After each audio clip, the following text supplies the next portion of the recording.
Have you ever walked away from a conversation with a woman thinking, "What did I do wrong?"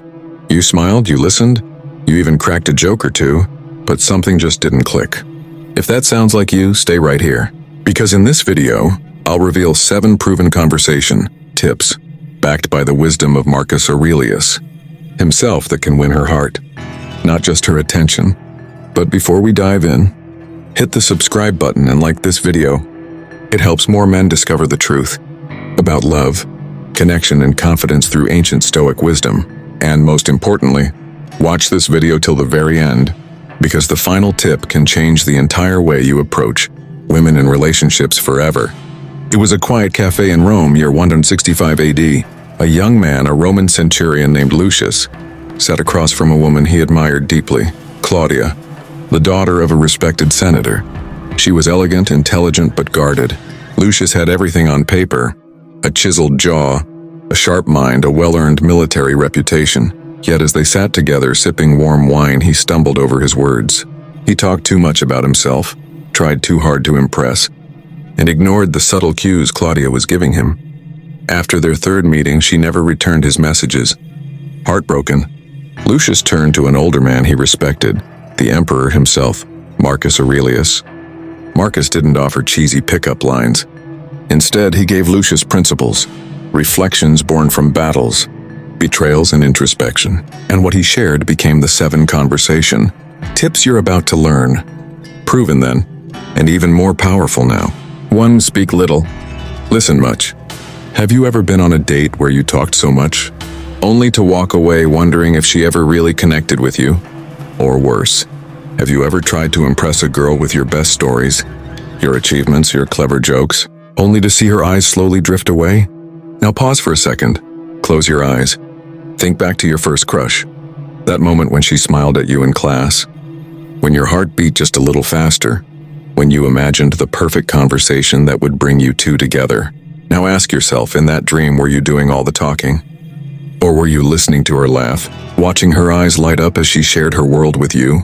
You see, one of the most powerful things Marcus Aurelius ever taught, something that applies not just to emperors and soldiers, but to you right now, is this: you have power over your mind, not outside events.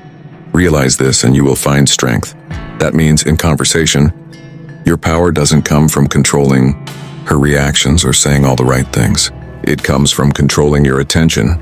And when you give her your full attention, truly listen, you win her heart without even trying. Let me take you into a story. A man named Cassius, he could be you, me, anyone, once fell deeply for a woman named Julia. She was vibrant, mysterious, and a little guarded. He wanted her attention so badly that he talked endlessly. Stories about his work, his friends, his plans. He thought the more she knew about him, the more she'd like him. But Julia smiled politely, excused herself early, and never returned his calls.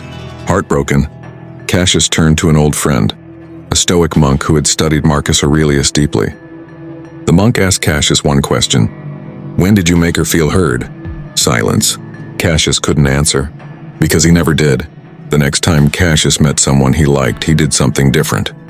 He didn't try to be interesting. He became interested. He leaned in and asked, "What's something you've always loved but never talk about?" She smiled. He asked, "What moment in your life made you who you are today?" She opened up, and by the end of that evening, Cassius barely spoke more than a few hundred words. But she texted him first the next day. Here's why.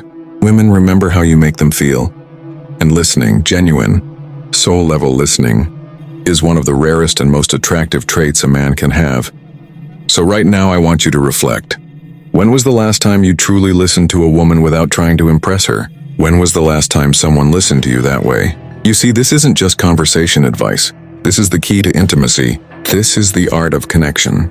And if you're still here watching, let me ask you something. What's the one thing you wish someone understood about you in your past relationship? Write it down. Remember how that felt. Now imagine being the man who gives that feeling to someone else. That is how you win her heart. Not by speaking loudly, but by listening deeply. Don't assume. Have you ever thought you knew what someone was feeling, only to realize later you were completely wrong? Maybe it was a girl you liked.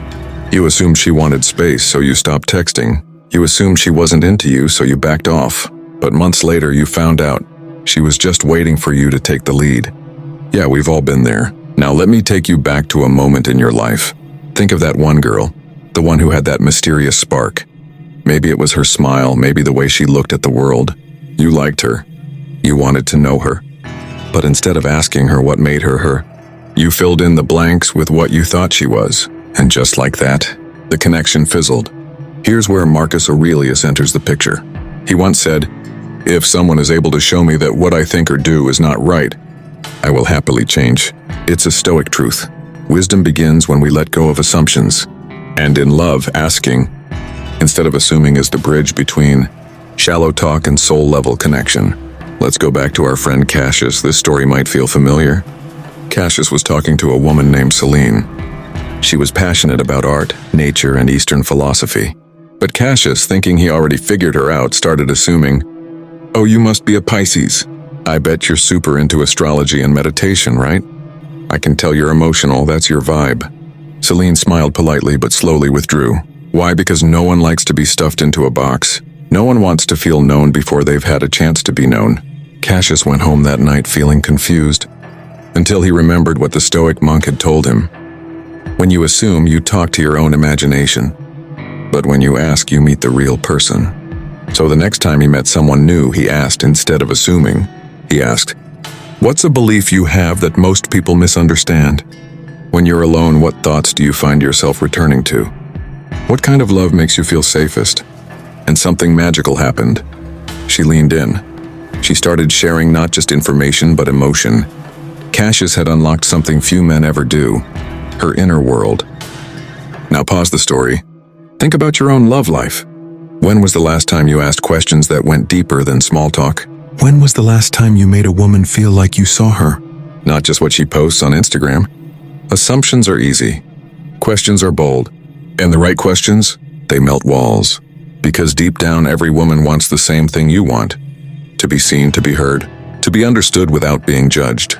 So the next time you're talking to someone you care about, stop assuming you know her story. Instead, invite her to tell it. That is how you make her feel truly special. And that's how you move from conversation to connection. Be present, not predictable. Have you ever been in a conversation with someone you really liked? And while they were talking, your mind was racing with thoughts like, what do I say next? Did I sound cool just now? Am I messing this up? If yes, you're not alone. In fact, that mental noise, it's the #1 killer of connection. Now take a second. Close your eyes. Remember the last time someone looked you in the eyes, listened without distractions, and made you feel like you were the only person in the room. How rare was that? How good did it feel? That's the power of presence. And it's exactly what Marcus Aurelius meant when he said, "Confine yourself to the present." Let me take you back to Cassius, our Roman friend, whose love story might sound eerily familiar. Cassius had landed a walk with Helena, a woman who captivated him completely. The sun was setting behind the temples. The air smelled like olives and dust, and his heart was pounding. This was his chance. But instead of soaking in her words, her smile, her energy, Cassius was stuck in his head, rehearsing what to say next, thinking, did that joke land? Should I tell her about my promotion? Should I compliment her dress again? She noticed. Her excitement faded. Her voice slowed down. She cut the walk short. Cassius walked home that evening, kicking himself. And when he visited the Stoic monk the next morning, he asked, "Why do I always mess up when it matters most?" The monk smiled and said, "Because you're not with her. You're with your thoughts." And that's the mistake so many men make. We think we need to be clever, smooth, predictable. But the truth? She doesn't want your rehearsed lines. She wants you, here now, real. When you're present, you notice things other men miss. The sparkle in her eye when she talks about her childhood dog. The slight tremble in her voice when she mentions her dreams. The way she tucks her hair behind her ear when she's nervous. Those little things, they're huge, because they say, I see you. I'm with you. Right now, think about your own love story. Has there ever been a moment where you felt truly seen by someone? Not because they said the perfect thing, but because they were fully there with you? That's presence, and that's what women remember. Not what you said, but how you made them feel. Not the joke you told, but that you laughed with them, not at them. So the next time you're with someone you care about, Put your phone away. Let go of the outcome. Stop trying to predict the right thing to say, and instead breathe, listen, respond. Because being fully present in a world full of distractions, that's not just attractive, that's rare. And rare is unforgettable. 4. Compliment her soul, not just her body. When was the last time you received a compliment that touched your heart, not your ego? Now flip the question. When was the last time you gave a compliment that made a woman pause, breathe deeper, maybe even tear up a little? If you can't remember, don't worry. Most men can't, because we live in a world where women hear the same surface-level compliments over and over again. You're hot. You have beautiful eyes. Damn, you're sexy. It's predictable. It's easy. And most of the time, it's forgettable. But what if I told you that the right compliment, one that speaks to who she really is, can open a woman's heart in ways you've never imagined? Marcus Aurelius once said, "Very little is needed to make a happy life. It is all within yourself and your way of thinking." And when you shift the way you think about compliments, from body to soul, you unlock something sacred. Let's step back into our story. Cassius, after learning from his mistakes, met a woman named Livia. She was kind, clever, and had a sense of quiet strength in her. On their second meeting, Livia looked radiant, dressed in a flowing gown, hair perfectly set. Most men would have gone for the obvious, but Cassius didn't say, "You look hot," or "That dress is amazing." He looked at her, paused, and said, "You carry peace like it's your second skin. Being around you makes the world feel softer." Livia froze, then smiled, not the polite kind, but the kind that reaches the eyes. In that moment, Cassius didn't just notice her beauty. He noticed her essence, and she felt it. That's what makes a compliment unforgettable. It reflects what's true and deep in her. Let me bring it to your story now. Think about someone you've loved deeply. Was it really her looks that drew you in? Or was it the way she cared for a stray cat? The way she danced barefoot in the kitchen? The way she looked at you when you were feeling small? Now imagine you had told her that. How might your story have changed? Women crave being seen, not just as beautiful bodies, but as souls with stories. So the next time you're with someone you admire, skip the lazy compliment, go deeper. Instead of, "You're so cute," try, "There's something calming about your presence. Like being near you helps me breathe better. You have a warmth that makes people feel safe."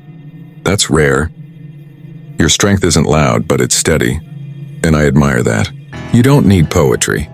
You just need truth, and awareness, and courage. So let me ask you, what compliment do you wish someone had given you during your last relationship? Think about it, feel it. Now become the kind of man who gives that to others. Because when you compliment her soul, you're not just speaking to her ears, you're whispering to her heart. Let silence speak. Have you ever shared a silence with someone you loved and it said more than words ever could? That quiet drive together, that pause between laughter, that moment when your eyes met, and neither of you had to speak because everything was already understood. If you've ever felt that, even once in your life, you know what I'm about to tell you is real. Marcus Aurelius, the philosopher emperor, once wrote, "Nowhere can a man find a quieter or more untroubled retreat than in his own soul." But here's the secret most men miss. That same peace, that same retreat, you can invite her into it if you're brave enough to let silence speak. Let's return to our story, to Cassius. Cassius had been on a few dates with a woman named Aurelia. She was witty, playful, a little guarded. One night, while watching the stars from a hillside just outside the city, the conversation began to slow. Cassius panicked inside. Should he ask her about her job again? Tell a story? Crack a joke? He felt the pressure to fill the space, to say something. But this time, he didn't. Instead, he looked up at the stars, breathed in the quiet night air, and let the silence settle between them like a soft blanket. At first, it felt awkward, but then Aurelia shifted closer. She let out a slow sigh and softly said, "I don't remember the last time I felt this peaceful." That was the moment their bond deepened. Why? Because silence, when shared with the right energy, builds intimacy. It says, "I'm not here to perform for you. I'm here with you. I don't need to impress you. I just want to feel you near me." Too many men think they need to keep the conversation alive at all costs. But sometimes, the most powerful connection happens when you both feel safe enough to just be. Now let me bring this to your story. Think about someone you used to love or maybe still do. Did you ever sit in silence with them and feel more connected than when you were talking? Was there ever a moment where the world went quiet and your hearts did all the speaking? That's not just romance. That's trust. That's presence. That's real. So the next time you're with someone you care about, don't rush to fill every gap with words. Instead, watch her face in the silence. Breathe with her. Let your energy speak. You'll be amazed what that quiet moment can say. Because when a woman feels safe in your silence, safe in your stillness, she starts to trust something deeper than your words. She begins to trust you. And trust, that's what makes her heart open. Starts to trigger her imagination with emotion, not logic. Have you ever told a woman what you thought she wanted to hear, only to watch her eyes glaze over, her smile fade, and the magic just disappear? You were trying, you were being honest, but still, something didn't land. Why? Because you were speaking to her mind, when what she needed was for you to speak to her heart. Marcus Aurelius once wrote, "The soul becomes dyed with the color of its thoughts." And if you want to color a woman's soul with your presence, you don't do it with facts, figures, or logic. You do it with emotion, with stories, images, and feelings that pull her into your world. Let me bring you back to Cassius. Cassius had grown wiser in love. One evening, he walked through the garden with Lydia, a painter with stars in her eyes and fire in her laugh. As they sat beneath the fig trees, Lydia asked him a simple question. "What's your dream life?" Cassius could have replied with logic, a step-by-step plan. Instead, he chose imagination. He looked up and smiled. "My dream life? We'd wake up in a small cottage on a cliff. The ocean would be our alarm clock. You'd be barefoot in the kitchen painting sunflowers on the wall, and I'd be trying to cook badly. There'd be laughter, always laughter. And every night we'd watch the stars, wondering how the hell we got so lucky." Lydia didn't respond right away. She just stared at him, like she was already living in that moment, like his words had lifted her out of that garden and into a life she didn't even know she craved. That's the power of imagination. That's the secret of emotional storytelling. Now pause and reflect on your own story. Think of a woman you once loved. Did you ever share a moment where she said, "Tell me what you're thinking"? And instead of opening your emotional world, you gave her a cold summary? You talked about work, bills, goals, but not about what moves you, not about what scares you, not about the pictures in your soul. And that's what she was looking for. Because women don't fall for logic. They fall for emotionally colored vision, for stories that invite them into your dreams. So next time you're with someone special, speak in colors. Don't say, "I want a family." Say, "I dream of teaching our kids how to ride bikes while you laugh from the porch." Don't say, "I like quiet nights." Say, "I want to fall asleep next to someone who makes silence feel like music." Make her feel your world, not just hear it.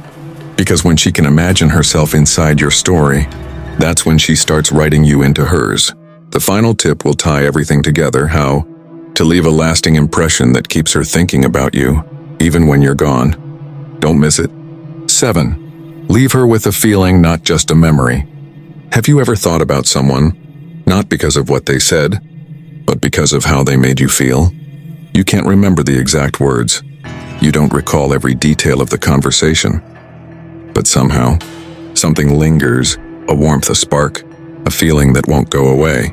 That's what love really is. Not logic, not perfection, but emotional residue. Marcus Aurelius wrote, "What we do now echoes in eternity." And in the world of love and attraction, what you leave behind echoes louder than anything you say in the moment. Let me take you back one last time to Cassius. By now you know he'd changed. He'd learned presence. He'd stopped rehearsing lines. He started feeling rather than thinking his way through love. One evening, he and Lydia sat under an olive tree as the wind whispered through the leaves. They'd shared stories, laughed, fallen into silence. And then just before she left, Cassius turned to her and said, "You make the world feel less heavy. I hope wherever you go next, you carry that light with you." It wasn't flashy. It wasn't seductive, but it was felt deeply. Weeks later, Lydia wrote him a letter. "I've thought of your words every day since. Not because they were clever, but because they made me feel seen in a way I haven't felt in years." And that, my friend, is how you win a heart. Not with perfect timing or polished words, but by leaving her with something felt. Let me ask you something now. Think back to your own love story. Who is that one person you still think about? Even after all this time, was it the way they looked at you? The way they held your hand? The way they whispered, "I believe in you," when no one else did? Whatever it wasn't just a memory. It was a feeling. And that's your key to lasting attraction. So how do you do it? When you say goodbye, mean it. When you compliment her, feel it. When you share something vulnerable, own it. Be present, be human, and leave her with the taste of something real, not just words. Because long after she forgets your name, long after she can't recall your job, your car, your jokes, she will remember how you made her feel. When you looked at her like she mattered. That's how love lasts. That's how you win her heart, not just today, but for a lifetime. Now think, what kind of feeling do you want to leave behind? Because the truth is, every conversation, every glance, every goodbye, it's a brushstroke on the canvas of her memory. Paint it with presence, color it with emotion, leave it with warmth, and she'll never forget you. Back to the story. Did Lucius win her heart? After practicing Marcus's principles, Lucius met Claudia again. This time he didn't try to impress her. He asked questions. He listened. He responded with warmth and presence. Claudia leaned in. She smiled more. She shared stories she'd never told before. Weeks later, they became inseparable. Not because Lucius was perfect, but because he made her feel perfectly seen. Modern application, your turn. You don't need to be a Roman soldier to make this work. You just need to remember. 1. Listen more than you speak. 2. Ask, don't assume. 3. Be fully present. 4. Compliment her essence. 5. Be calm, clear, and kind. 6. Share your philosophy. 7. Seek to understand, not conquer. These aren't tactics, they're transformations. And they don't just win hearts. They build real, lasting love. Final thought. What would Marcus say to you? If Marcus Aurelius sat across from you right now, and you told him, "I don't know how to talk to women," he wouldn't laugh. He wouldn't judge. He'd probably smile, hand you his journal, and say, "Start here. Know yourself, be real, and speak with intention." Because at the end of the day, winning her heart isn't about charm. It's about character. With that said, thanks for watching, and until next time.